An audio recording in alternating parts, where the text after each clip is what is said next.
Bonsoir mon pays, merci de nous rejoindre pour ce temps d'actualité. Voici les titres de la rédaction. Service minimum aujourd'hui à Car Sud. 10 bus seulement sur 40 ont desservi les arrêts du Grand Nouméa. L'USWINC demande qu'un accord cadre soit mis en place pour consolider le dialogue social. Un dialogue interrompu par la direction selon le syndicat. Explication dans ce journal. Une rentrée bousculée par des cambriolages et un budget restreint cette année pour la FMI. Pour en parler, le directeur de l'association des formations des musiciens intervenants, Alain Guarez, il est notre invité ce soir. 172 cas de dingue au pays, dont 15 hospitalisés. On se précipite vers les répulsifs ou larvicides. Mais comment faire le bon choix? Est-ce que ce produit est bon ou pas? Réponse dans cette édition. 76 instituts de beauté en plus en 10 ans. Les salons de beauté se développent au pays et les produits cosmétiques aussi. Comment se faire belle avec des produits bio? Tuto à la fin de ce journal. C'est le premier volet de notre feuilleton consacré aux cosmétiques. Je vous le disais, service minimum ce matin pour les clients de Car Sud. En cause, les chauffeurs du SWINC Transport en grève.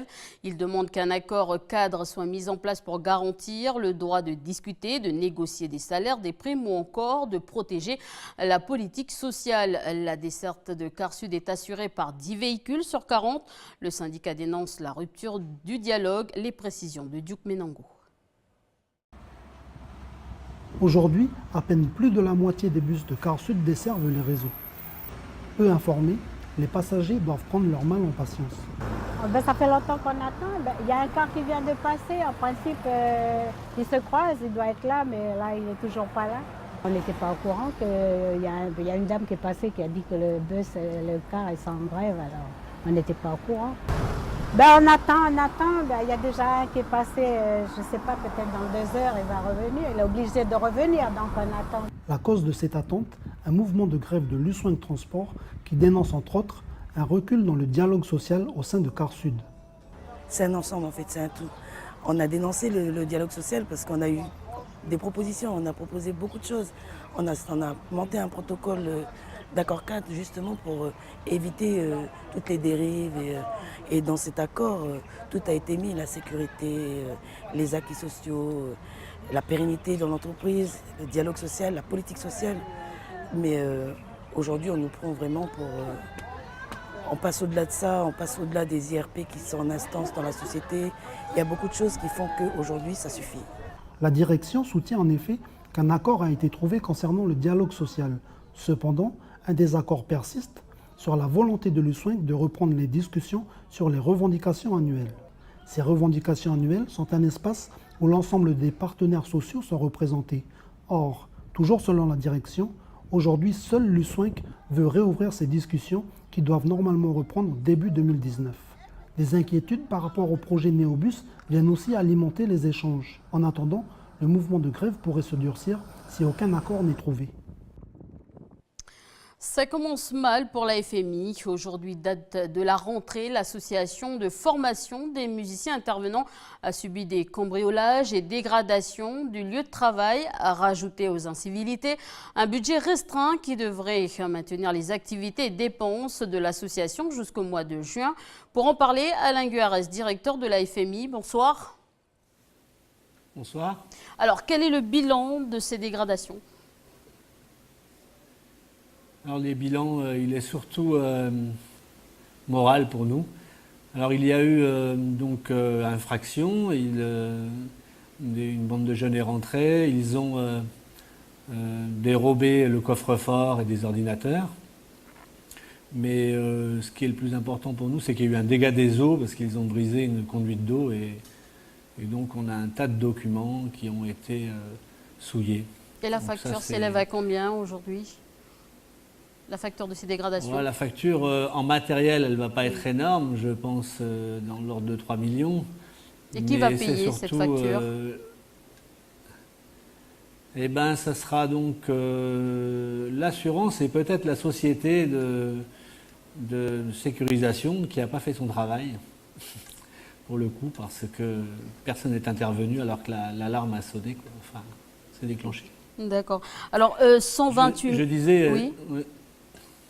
Je disais que finalement, ce n'est pas tellement le préjudice du matériel qui est en cause, mais le préjudice moral, parce que déjà qu'on est affecté par les conditions de rentrée et ces conditions budgétaires contraintes, et ça se rajoute, et c'est pas pour améliorer le comportement des salariés ou l'État même des salariés. Justement, parlant de ce budget, 128 millions c'est votre budget, ça fait 90 millions en moins par rapport à l'an dernier.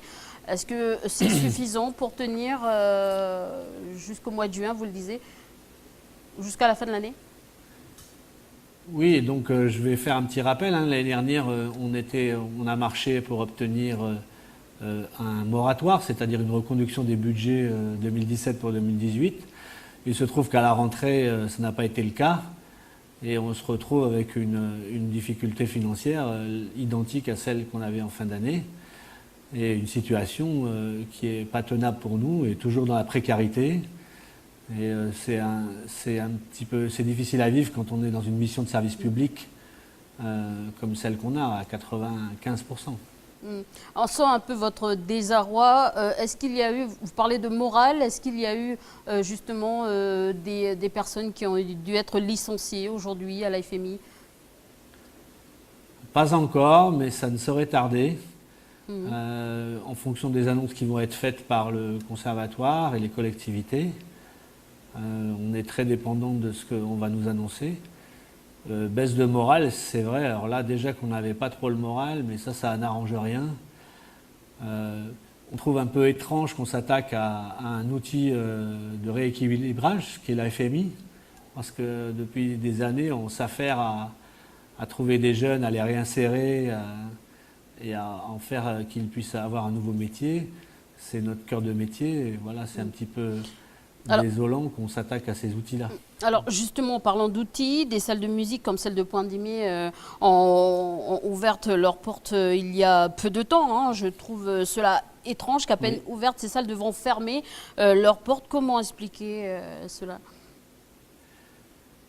Vous savez, la problématique, elle est essentiellement donc financière et elle vient effectivement de la province Nord qui n'a plus les moyens d'assumer le fonctionnement des établissements publics culturels. Et donc, on appelle à la Calédonie pour assumer ce qu'elle ne peut plus maintenant. Elle ne peut plus faire face à ces dépenses-là. Donc, c'est des bras de fer qui nous dépassent. Nous sommes des gens de terrain et on attend de voir quel va être notre sort, finalement. Merci Alain Guerres d'avoir répondu à nos questions. Merci beaucoup. Bonsoir. Bonsoir. Parlons santé, 172 cas de dingue recensés pour la plupart de sérotype 2, dont 15 hospitalisés au pays. Si les répulsifs s'achètent comme des petits pains, des antimoustiques voient le jour, des antimoustiques bio voient le jour de plus en plus au pays, comme l'antimoustique à base d'eucalyptus citronné. Alors, est-ce qu'il est efficace? Les réponses de Vanessa Kelly. Ça, c'est la cuve qui nous sert à distiller les huiles essentielles. Une cuve qui fait 10 mètres cubes. Donc on peut y mettre à peu près 2 tonnes de matière végétale à distiller à l'intérieur. Une fois distillée, l'huile essentielle d'eucalyptus citronné est transformée ici dans ce four en cuivre. Pour que l'antimoustique à base d'huile essentielle d'eucalyptus ait une protection longue durée, il faut rajouter de l'eau à la transformation, mais pas seulement.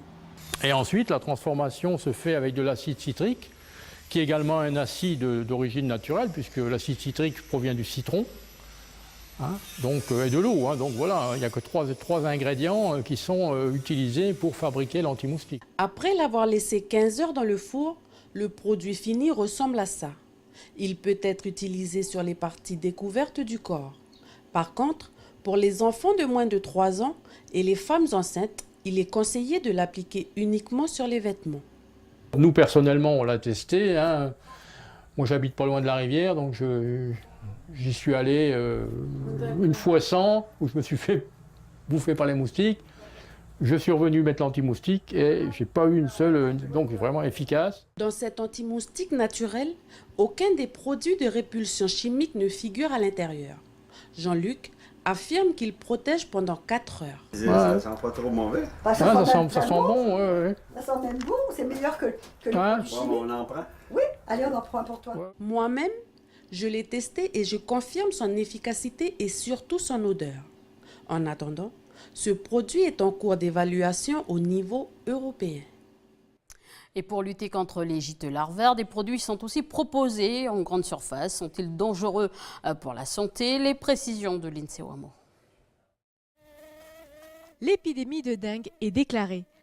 Un conseil, ne vous précipitez pas trop vite vers n'importe quel biocide. Par exemple, celui-ci est si toxique pour la santé qu'il est strictement interdit en vente en Union européenne. Cette substance-là est un insecticide à base d'un produit qui s'appelle le Téméphos. Et chez nous, il est présenté sous cette forme, en vente libre dans les grandes surfaces, sans aucun étiquetage relatif au danger, et donc sans aucune information du consommateur. Un autre exemple, celui-ci, ces produits sont à base d'une substance active qui s'appelle le chlorpyrifos, qui est une molécule extrêmement dangereuse. Et bien ici, un importateur la fait venir en grande quantité et la reconditionne et préconise son application à l'intérieur. Or, vous le savez tous, si les applicateurs professionnels ont, au travers des équipements de protection individuelle, des masques, des gants, un minimum de protection et ont aussi un minimum d'information, eh bien, ce n'est pas le cas des particuliers. Et de surcroît, circonstance aggravante, ces produits donc, qui sont soi-disant recommandés pour l'intérieur sont donc mis en œuvre dans le cadre domestique en présence d'enfants. Pourquoi ces produits se retrouvent ici, dans des commerces du Caillou? Eh bien tout simplement parce qu'il n'existe aujourd'hui aucun cadre réglementaire sur l'importation et la vente de ces biocides au pays. Instaurer un cadre réglementaire pour ces biocides, c'est l'objectif que s'est fixé l'association Ensemble pour la planète il y a maintenant 8 ans, mais sans succès jusqu'à aujourd'hui. Donc depuis 2 ans, on est au contentieux et malheureusement, ces contentieux semblent connaître une issue défavorable. Donc on appelle à la responsabilité de nos pouvoirs publics. Nous disons que ces substances sont importées chaque année à raison de plus de 700 tonnes, que de surcroît, donc elles sont très toxiques. Donc il est absolument nécessaire d'encadrer leur homologation, leur utilisation, leur étiquetage, puisque tout cela participe de la sécurité. Dans un peu plus d'une semaine, le jugement sur la réglementation des biocides devrait tomber. Et en ce moment, l'épidémie de dengue est déclarée. Donc, l'accord sur le programme mondial de lutte contre les moustiques, le WBHR, a été signé aujourd'hui au gouvernement. Et faites attention, protégez-vous contre les moustiques. 76 instituts de beauté. En plus, en 10 ans, les Calédoniennes fréquentent de plus en plus ces salons. Du coup, des tutos se multiplient aussi. Si certains produits cosmétiques sont méconnus, certaines femmes préfèrent fabriquer elles-mêmes leurs produits. Comme Marion Roussel, elle nous propose un baume à lèvres bio.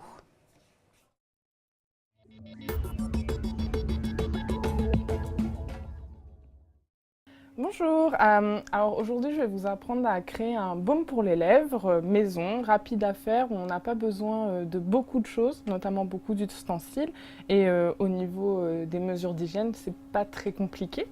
Donc on va avoir en fait besoin d'alcool à 90 degrés pour désinfecter, c'est plus intéressant et c'est ce qu'il faut, c'est ce qu'il y a de mieux, donc on peut le trouver partout en pharmacie. Du sopalin, bien évidemment, et puis ensuite... pour tout ce qui est de la préparation, donc un bain-marie qui peut se présenter comme ceci, donc on peut trouver dans les magasins de cuisine sous forme de fontaine de chocolat, et puis de l'huile de coco, de la cire d'abeille et du beurre de karité. Donc je prends ma petite casserole, donc il va me falloir 2 g de cire, donc je prends 2 g de cire d'abeille.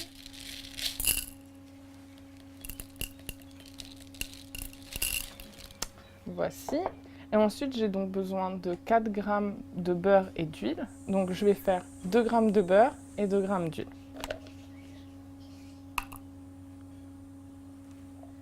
Une pastille suffit en général parce que c'est un baume de 10 ml, donc on n'a pas besoin d'en mettre énormément. Et l'huile, il faut faire délicatement. Hop. Et voici. Donc une fois que le calcul et le dosage est réalisé, on la met dans notre petite casserole au bain-marie et puis on attend que ça fonde. On peut utiliser donc notre petite spatule de temps en temps, notre petit fouet de temps en temps afin de aider à fondre.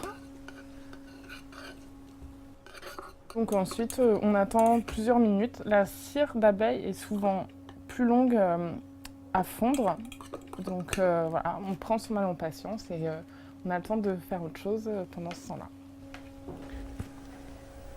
Moi, c'est mon but que les gens qui connaissent mes produits après se disent « Ah, ça m'a donné envie de faire aussi mes produits en fait ». Donc bon, c'est moins bon pour mon business personnel, mais c'est intéressant parce que je me dis j'aurais l'impression d'avoir gagné quelque chose si les gens sont captivés par le bio et par le naturel.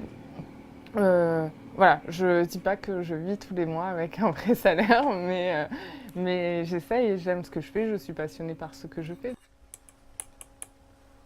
Donc ça y est, notre produit a fondu. Donc on va pouvoir le verser dans notre petit tube à roulage lait. Donc il se présente comme ceci. Hop, il faut aller relativement vite parce que ça se solidifie assez rapidement. Donc on verse jusqu'à la dernière goutte. Ensuite, on attend quelques secondes, voire quelques minutes avant de le reboucher. Et puis on va le placer au frigidaire quelques temps et ensuite on pourra l'utiliser.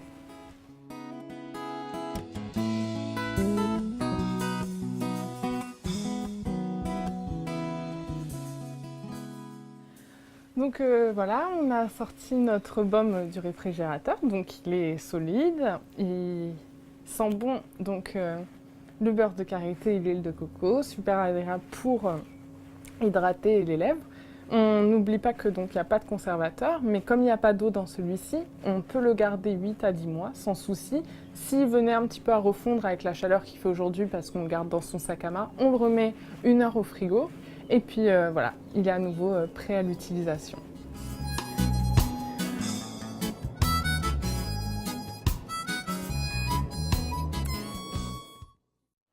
Voilà, peut-être une idée de cadeau pour les hommes, à l'attention de votre femme, à la veille de la journée internationale de la femme. Voilà, c'est la fin de votre édition. Merci de l'avoir suivi. Juste après ce journal, je passerai la main à Adrien Spinoza. Il va nous parler rugby dans notre émission. Bienvenue dans la bande. Une occasion pour moi également de saluer nos internautes depuis l'île Maurice et aussi de la Lorraine. Voilà, bonne soirée à tous. Je vous retrouve demain.